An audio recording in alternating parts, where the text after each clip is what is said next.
우리 언론은 지금 전쟁 중입니다. 매일 7천만 명을 죽음에 이르게 할 수도 있는 언론. 언론사 스스로를 죽이고 언론 소비자도 위험에 빠뜨릴 수 있습니다. 더 나은 언론을 위해 민주언론 시민연합. 봉우 씨가 들어왔으니까 종편 모니터를 할 줄 알았을 텐데요. 알았죠? 그런데 아닙니다. 오늘 신문 모니터를 할 텐데요. 왜 봉우 씨를 들어오라고 했냐면요. 이 보고서 검토를 봉우 씨가 했어요. 제가 지난주 금요일 날 너무 바빠가지고 요거를 묵히고 있으면요. 아무래도 월요일날 다시 발표하는 건 너무 의미가 없을 것 같고요. 그래서 금요일날 요걸 좀 봉우 씨한테 제가 정관용 방송을 가면서 요거 검토해서 내달라라고 했었거든요. 그래서 요 내용은 봉우 씨가 전달해 주는 게 제일 좋을 것 같고요. 또 하나, 둘 다 신문이에요. 신문 모니터 보고서인데요. 또 하나는 제가 검토를 했는데 이게 둘 다 인턴이 쓴 것이기 때문에 저희가 가지고 들어왔습니다. 자, 그러면은 먼저 양승태 구속된 날 조선일보가 어떻게 보도를 했는지 중심으로 모니터 이야기 해보겠습니다.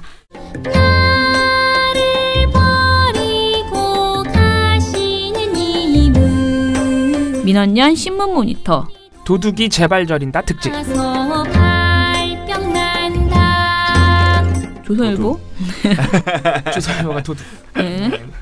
자, 재발이 왜 저리는지는 바로 알겠습니다. 이 관련 아이템이 양승태 관련된 거니까요. 당연히 엄청 발이 저리겠죠. 양승태가 구속되다니 이런 세상에 박근혜가 구속되는 것보다 더 가슴이 아플 거예요. 큰일 났네, 이제. 찌릿찌릿하실 겁니다. 네, 자, 어떤 내용인지 얘기해 주시죠. 네, 1월 24일 날 구속됐어요. 양승태 전 대법원장이. 네. 이 23일에서 24일로 넘어가는 새벽에 구속이 됐거든요. 그러니까 24일 조간신문들은 다 양승태 대법원장의 구속을 웬만하면 일면에 냈겠죠. 뭐 이거 헌정사상 최초의 일이기 때문에. 아니 그거 안 내고 뭘 내? 예. 자, 일면 이날 사진 대기업 압박 카드가 된 국민연금. 아, 국민연금. 그리고 사진은 손혜원. 손혜원. 국민연금. 바로 밑에는 내가 말할 필요 있나 지겨워 못하겠다 하고 싶은 말만 한 100분 해서 손혜원 의원의 손혜원을 까는 걸로 일면을 채웠군요. 네. 그걸로. 네. 아, 그 전날 손혜원 의원이 목포에서 기자회견 해가지고 23일 날. 네네. 목포 기자회견. 네, 근데 탐의체들은 다 양승태 전 원장 사진이 맨 위에 있었거든요. 아니 근데 이게 말이나 됩니까? 손혜원 의원의 그 의혹과 이게 양승태 전 원장의 이 헌정 최초의 구속이 그게 어디 비빌 사안이냐고요, 그게. 이분이 혐의가 한 40개 됩니다. 재판 거래 그리고 공무상 기밀 누설 뭐 그런 것들 다 해서 한 40개가 됩니다. 이분이 그 구속되는 과정도 좀 뭐라 그럴까요? 흥미로워요. 왜냐하면 이분이 계속 모른다, 나는 모르는 일이다 하면서 후배 판사들한테 책임을 떠넘겼어요. 걔가 다 알아서 한 거예요. 나는 몰라요. 그래서 영장 실질 심사를 하는 재판부가 저렇게 하는 걸로 봐서는 증거인멸의 우려가 크다 그래가지고 그래서 양승태 전 원장의 어떤 모르쇠 전략이 오히려 뭐 자충수가 됐다 뭐 이런 여러 가지 얘기들이 24일 날 일면 톱과 함께 보도가 많이 됐습니다. 일면 톱에 내지 않은 언론사가 딱 하나 있어요. 바로 재발절인 그곳이죠. 조선일보입니다. 얼마나 고민했을까?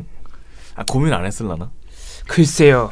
고민을 하긴 했겠죠. 그러니까 일면에 안 냈겠지. 지들은 몰랐을까요? 근데 구속이 안 됐어 봐요. 그럼 일면 냈을 수도 있죠. 그죠. 저는 그 생각이 좀 들거든요. 아우, 구속 안 됐으면 난리 났지 지금.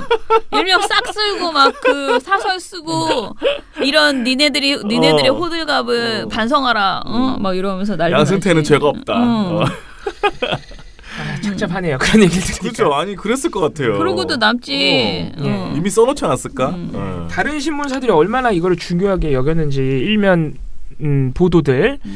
물론 일면의 동아일보 같은 경우에는 이제 동아일보와 한겨레 같은 경우에는 기사 일면 기사 플러스 사진이고요. 양승태 구속되는 사진. 다른 신문사들은 특히 매일경제, 한국경제는 사진만 싣기도 했습니다. 그래서 일면 톱보도 보면 뭐 경향신문 양승태 구속 사법 역사 치욕의 날, 동아일보 수치스럽다 영장심사 양승태 마지막 발언, 중앙일보 양승태 5시간 30분 구속영장 심사, 한겨레 사법농단 정점 양승태 전 대법원장 구속, 뭐 이런 식으로 다 양승태 전 원장의 구속을 일면에 가장 높은 위치에 사진과 함께 배치를 했습니다. 조선일보는 사진도 없고 기사도 없습니다. 일면에. 조선일보가 이 양승태 구속을 몇 면에 가서 전달했을까요? 미디어 스크랩에서 제가 기억으로는 12면인 맞습니다. 이 12면에 가야 나와요. 네. 그러니까 웬만한 사람들은 신문 보다가 덮을 때까지 안 나온다는 얘기죠. 12면까지 보려면 꽤 엄청 읽어야 되거든요. 6장 정도 넘겨야 된다는 얘기잖아요. 요새 신문 누가 그렇게 길게 보고 이거 있어요? 그 체육복 우리 그때 놀렸지. 체육복 입고 구치소서 대기 이 제목이 너무 웃겨가지고 12면에 가서야 그 후배 판사에게 피의자로 불린 양승태 체육복 입고 구치소에서 대기라는 제목으로 기사를 냈습니다. 다시 들어도 웃기다. 이 기사 제목에서도 약간 양승태 씨를 향한 동정 여론을 이끄는 것은 아닌가, 야기하려는 것은 아닌가 이런 의심이 드는 제목이죠. 네. 뭐 내용은 별게 없습니다만은 조선일보가 이걸 12면에 배치한 것도 굉장히 뭐랄까 비중을 작게 본 것이지만은 이 양승태 구속을 어떤 이슈들이랑 똑같은 급으로 생각했냐면은 같은 날 구속된 안택은 그리고 역시 같은 날 약식 기소된 김기식 전 금융감독원장 기억나시죠? 네. 김기식 전 원장 이분들하고 같이 똑같은 비슷한 크기의 보도로 기사로 배치했어요. 12면에. 그러니까 이 세 개를 같은 수준으로 봤다는 거겠죠. 에이 그러면 안 되지. 예, 말이 안 되죠. 근데 왜 이럴까요, 조선일보가? 보스급인데 지금 양승태 대법원장은. 양승태 전 원장을 왜 이렇게 숨기려고 할까요? 뭐 뻔하죠. 조선일보가 거기 연루돼 있기 때문입니다. 그러니까. 양승태 전 원장의 대법원에서 법원 행정처에서 2015년 한 2월부터 5월까지 꾸준히 조선일보의 상고법원 설치를 위한 여론전 보도를 청탁했다는 문건이 무더기로 나왔고요. 문건이 알려진 것만 한 3개 됩니다. 거기 보면 막 조선일보 보도 청탁 첩보 현황 막 무슨 자기네가 첩보기관인 줄 알아봐. 법원 행정처는 대단한 사람들이에요. 그래서 거기 보면 막 조선일보 기자들을 만나가지고 밥 사 먹이면서 상고법원 열심히 홍보하는 흔적도 남아있고요. 맞아요. 예. 열심히 또 보고를 해놨어. 그래가지고 문건 너무 꼼꼼히 쓰면 그 나중에 들키면 어떡하려고 그렇게 꼼꼼히 써놨나? 들키지 않을 거라고 생각했지. 밥 사줘가면서 꼬셨다. 처음엔 조선일보가 싫다 그랬대요. 막 기자들이. 이거 여론이 좋지 않다. 상고법원에 그러니까 대해서. 그 전에 조선일보는 상고법원 안 된다고 그런 칼럼 실었었거든요. 2015년 1월까지는 상고법원을 강력하게 비판하는 칼럼이 실리기도 했어요. 근데 갑자기 해야 된다는 글이 계속 나오니까. 갑자기 2월부터 갑자기 쏟아지기 시작합니다. 이제 그게 이제 양승태 대법원의 로비 그 문건의 시기와 정확히 겹치고 심지어는 우리 민원연도 그 작업을 해드렸습니다만은 상고법원 설치와 관련해서 법원 행정처가 의뢰했던 그러니까 청탁했던 보도의 기사 내용이 정말 아주 조금씩 일부 수정해서 거의 다 이제 기사에 반영돼 있는 뭐 그런 겁니다. 그리고 이제 일부 칼럼 작성자로 이제 보도가 됐던 그 일부 기고자들은 인정도 했어요. 맞아요. 이게 법원 행정처에서 그냥 내 이름으로 해서 조선일보 내라 그래서 내가 일부 문장만 수정해서 냈다 이런 거 인정할 정도로 조선일보가 거의 그래서 지금 이 사법농단의 피의자 중 하나라고 봐도 무방한. 물론 자기네들은 피해자라고 주장합니다. 왜냐하면 아니 걔네들이 일방적으로 그렇게 문건 써서 한 거고 우린 모른다. 괜히 우리 이름이 언급돼서 우리 명예만 훼손됐다 뭐 이런 식으로. 아니 그럼 양승태를 걸어야지. 아무튼 뭐 지금 그런 상황이에요. 그러니까 조선일보 그런 상황이다 보니까 꾸준히 이 양승태 사법농단을 보도를 잘 안 하고 있고 보도를 내면 보통 그동안 어떤 보도가 나왔냐면은 재판 거래는 실체가 없는 것이라고 주장하는 보도가 그동안 많이 나와서 저희가 비판을 또 많이 했었죠. 더 놀라운 사실은 그럼 양승태 구속된 1월 24일 날 아무 보도도 안 냈느냐 조선일보가. 차라리 아무 보도를 안 냈으면 그냥 다행일 거라고 생각해요. 보도를 냈어요. 보도를 내긴 냈는데 그중에 칼럼이 하나가 있습니다. 이 칼럼을 또 냈어. 보도는 안 해놓고 일면 보도 안 해놓고 그러니까 아까 말씀드린 체육복 보도 한 건 플러스 요 칼럼 한 건이 다예요. 전부예요. 얼마나 웃겨요. 뭐라고 했어요? 다른 데는 궁금하네. 이 칼럼이 진짜 더 웃긴데 칼럼 제목이 이래요. 사법 권력이 된 인권법 연구회 자진 해체해야. 최원규 조선일보 기자의 기명 칼럼입니다. 이거는 외부 기고도 아니기 때문에 조선일보의 입장이라고 봐야겠죠. 예, 조선일보 기자니까. 양승태 전 원장이 구속을 언급하면서 사법부에 대한 신뢰가 이렇게 추락했다. 양승태 전 원장이 구속돼서 사법부의 신뢰가 추락했다. 그럼 누구 때문입니까? 이 문장 안에서.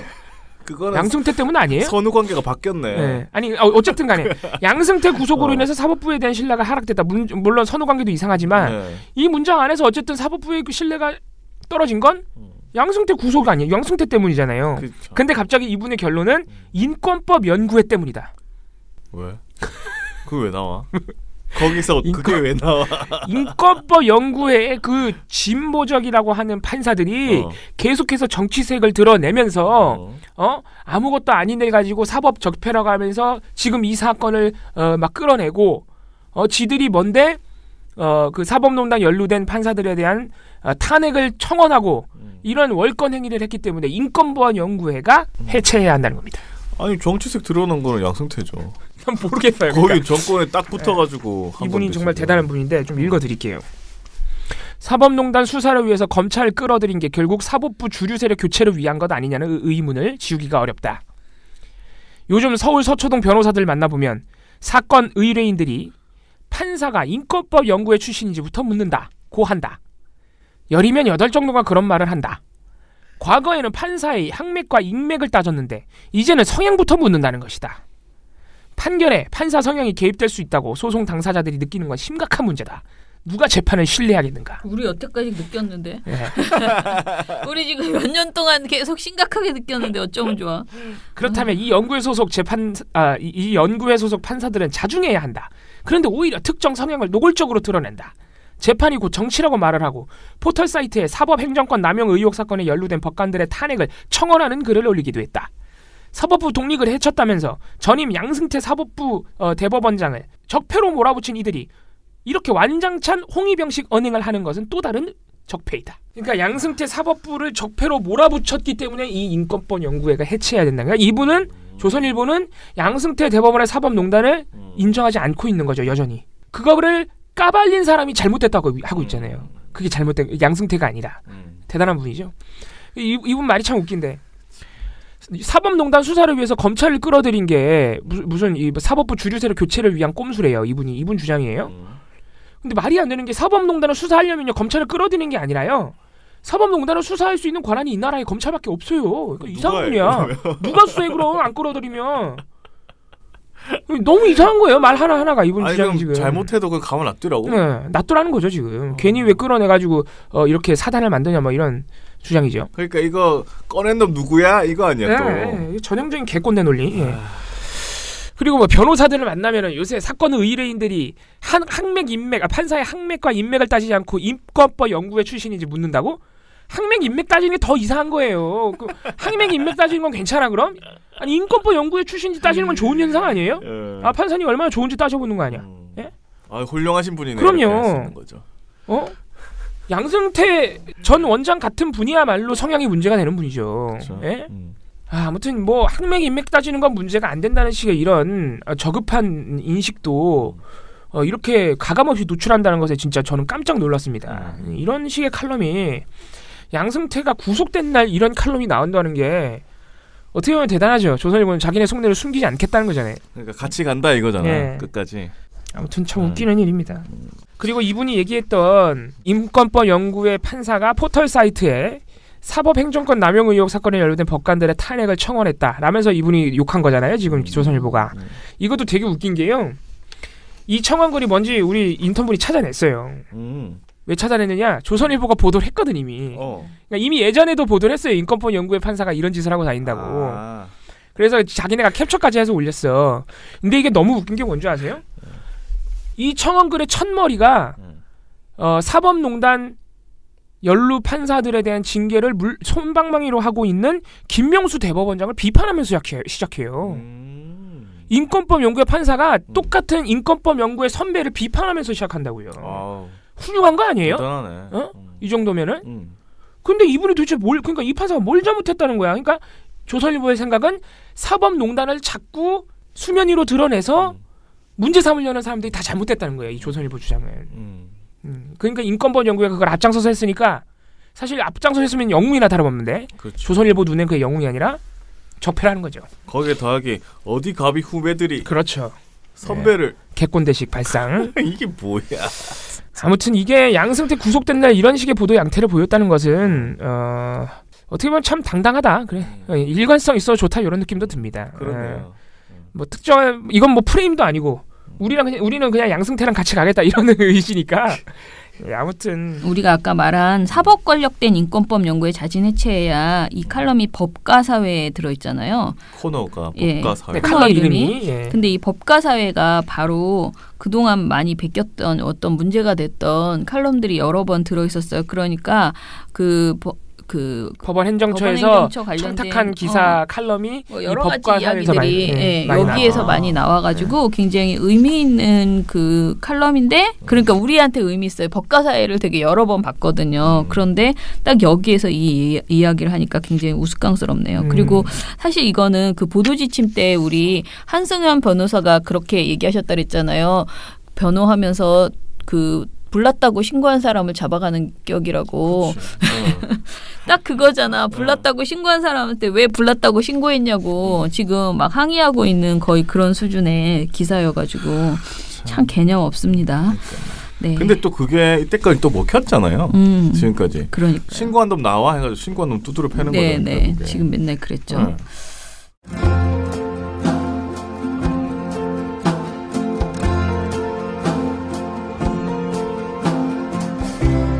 민원연을 만난 후 하루의 시작이 달라졌습니다. 처음으로 언론에 기대하기 시작했고 우리는 용감한 시민이 되었습니다. 언론을 보는 안목이 생겼고 좋은 보도를 알게 되었습니다. 그리고 실제로 언론이 바뀌고 있습니다. 나는 민원연 회원입니다. 세상에 없던 시민단체 민주언론 시민연합.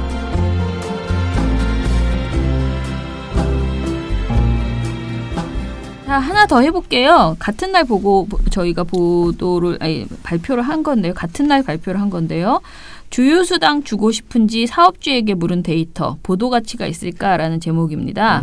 자, 이거는 최근에 이제 최저임금, 기승전 최저임금 이 보도하면서 비슷한 개념으로 이제 또 이게 그러니까 우리가 총정리를 했다고 했는데 총정리한 그 발표를 한 그 다음 날 또 이런 보도가 나온 거예요. 자, 이 보도는요, 한국경제와 매일경제의 보도인데요. 좀 살펴볼게요. 일단은 주유수당 관련해서 지금 국민들이 하는 말이 소상공인들이 주유수당이 있는지 몰랐다라고 자꾸 얘기하잖아요. 사실 몰랐으면은 사업을 하시는 분이 그걸 모른다는 건 사실 말이 안 되거든요. 예. 그냥 모르고 싶었던 거죠. 아니, 나는 모르쇠로 일관하려네 이러고 왜냐면은 그게 벌금이 나오는 그런 게 아니었어요. 그전에는. 그래서 그냥 모르는 척하고 막 우기고 안 주고 이렇게 할 수 있었는지 모르겠지만은 아니, 그래가지고 신고한다고 하면 그때 주고 네네 그때 막 주고 그랬잖아요. 그런데 이제 이분들한테 23일 소상공인 연합회에서요 소상공인 2,750명을 대상으로 해서 주유수당 관련 소상공인 실태조사를 했어요. 자, 이 소상공인 실태조사라는 게 과연 의미 있는 데이터인가를 이제 여러분들한테 물어보는 건데요. 당연한 이야기지만 이 실태조사를 했더니만은 96.8%가 주유수당 지급에 매우 부담을 느끼고 있다라고 말했어요. 이게 말이나 되는 조사입니까, 근데? 그리고 2.4%가 부담을 느끼고 있다라고 했어요. 그래서 두 개를 합치잖아요. 그러면 부담을 느끼고 있는 사람이 99.2%예요. 자, 대단하죠. 소상공인 전체가 이 결혼 반대세, 주유수당 반대세 지금 그러고 있는 거죠. 아니 근데 돈 쓰는 사람한테 너 그 돈 쓰고 싶어요 물어보면은 누가 그거 내고 싶다고 합니까? 이런 쓰레 같은 여론조사를 왜 하는 거야? 그러니까. 이런 조사를 한 거예요. 여론조사는 아니고 사실상 뭐 실태조사라고 지네는 말하지만은 그러니까 이런 거를 하고 싶으면은 진짜 무슨 샘플링 어디 돈 좀 쓰시고 저기 그 국민 여론조사를 해야 되잖아요. 근데 그러니까 어디 기관에 맡기든가 그냥 지들이 해가지고 소상공인 연합회가 자기네 소상공인 2,750명을 대상으로 해서 한 거예요. 소상공인들이 모인 데가 소상공인 연합회 아니에요? 네네. 그러니까 거기 회원들한테 물어보면은 사실 100%가 나와요. 당연히. 근데 0.8%는 좀 대단하시죠. 그건 뭐 자기네가 뭐 너무 찔리니까 불하면 안 되니까 여론조사에 나는 좀 살아 그런가 봐. 그러니까 생각해보세요. 조선일보가 자기네 직원들 대상으로 조선일보 보도가 공정하다고 생각하시니까 누르면 99% 공정하다 그래요. 자, 그런데 이 데이터를 보도한 언론사가 매일경제, 한국경제 그리고 조선비즈에서 보도를 했어요. 이걸 또 보도를 해주네. 네, 조선비즈 제목은 소상공인 99% 주유수당 지급의 부담. 창피하지도 않아? 쪽팔려 이렇게 보도. 그러니까 이게 얼마나 쪽팔린 짓이라면요. 이게 되게 창피한 줄 알아야 되는데 99 이러니까 의미가 별로 없는 여론조사 일단 보도를 안 하죠 일단 좀 팔리니까. 이게 뭐야? 자 그리고 매일경제 제목은 소상공인 10명 중 9명 주유수당 배우 부담. 그게 그겁니다. 예. 그 다음에 한국경제는 주유수당 미지급 64% 범법자된 소상공인이라는 제목에서 이 데이터를 이용했고요. 한국경제는 또 하나 보도가 있었는데 주유수당까지 주면 망한다.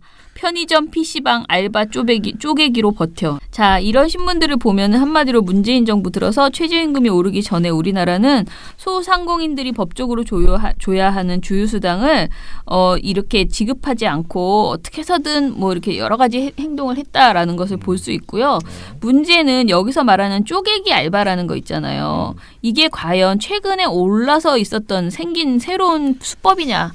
그게 아니라는 원래 거죠. 그러고 있었죠. 네, 이 알바 쪼개기는 사실은 이거 자체가 불법적인 행위인데 그동안 사장님들이 많이 하셨습니다. 네. 심지어 조선일보도 이걸 알바 쪼개기를 옛날부터 보도를 하고 있었네요. 그러니까요. 저희가 모니터를 더 찾아보니까 2011년에 조선일보에서 커피 체인점 비정규직 82% 주유수당 못 받아 총 1만여 명 피해라는 보도를 무려 2011년에 내놨다는 거예요. 아니, 이때는 이렇게 고발 보도를 해놓고 지금 왜 갑자기 몰랐다는 듯이 몰랐어 나는 몰랐어 지금 그러는 거죠. 또 있어요. 2013년에는요. 이것도 굉장히 흥분해서 썼어요. 휴일 근무수당도 못 받는 10대 알바들이라는 제목으로 조선일보가 보도를 했어요. 제목 좋네. 네, 제목도 좋아요. 그다음에 대구 커피 전문점들 알바 임금 29억 떼먹어라는 보도도 조선일보에서 나왔어요. 와. 이렇게 조선일보가 여러 번 2011년, 2013년 이렇게 주유수당 미지급 문제를 보도를 했다는 거죠. 자기들이 보도해놓고 자기들이 주유수당 나는 그동안 몰랐었나 봐 이러면서 자꾸 딴소리 하는 거죠.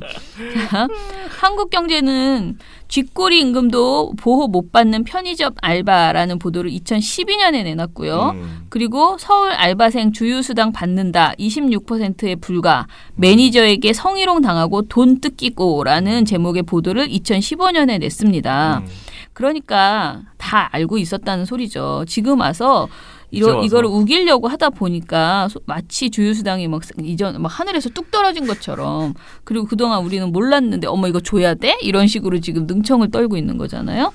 예. 그리고 한국경제가 지적한 쪼개기, 이 알바 쪼개기 이것도 이미 여러 번 지적된 바 있습니다. 특히 한겨레에서는 2011년에 일부 커피 전문점 매장에서 합법적으로 주유수당을 주지 않기 위해서 아르바이트생들의 근무 시간을 단축하는 사례가 발생하고 있다. 당시 이렇게 전하면서 당시 대형 커피 체인 카페베네의 대규모 임금 체불 사건에 대해서 보도를 했었어요. 이때 이게 알바 쪼개기였거든요.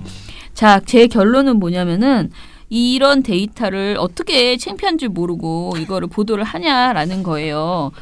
최소한 만약에 그 주유수당이 부담된다는 게 여론조사에서도 정상적인 우리가 말하는 많은 국민들을 그 통계를 낸 그런 여론조사에서도 예를 들어 60% 70%가 주유수당 안 줬으면 좋겠다 이렇게 나오는 데이터가 있으면 시인이 와서 가져다 쓰는 걸 내가 이해하겠다 이거죠. 그런데 최소한 주유수당을 줘야 하는 소상공인들 사장님들한테 이렇게 물어봐가지고 그 99%를 가져다가 보도를 하는 거는 굉장히 그 데이터의 가치를 전혀 파악하지 못하는 아니면은 진짜 이렇게 말해도 사람들이 다 속을 거라고 생각하는 이상한 머리를 가지고 있다라는 생각이 듭니다. 자, 그러면은 너무 웃기죠 이 보도. 아니, 주유수당 때문에 망할 거면 월세가 훨씬 높을 텐데. 예, 그러니까 월세가 최저임금보다 대부분 높지 않아요? 그러니까요. 예. 몇백만 원씩 당연히 그렇겠죠.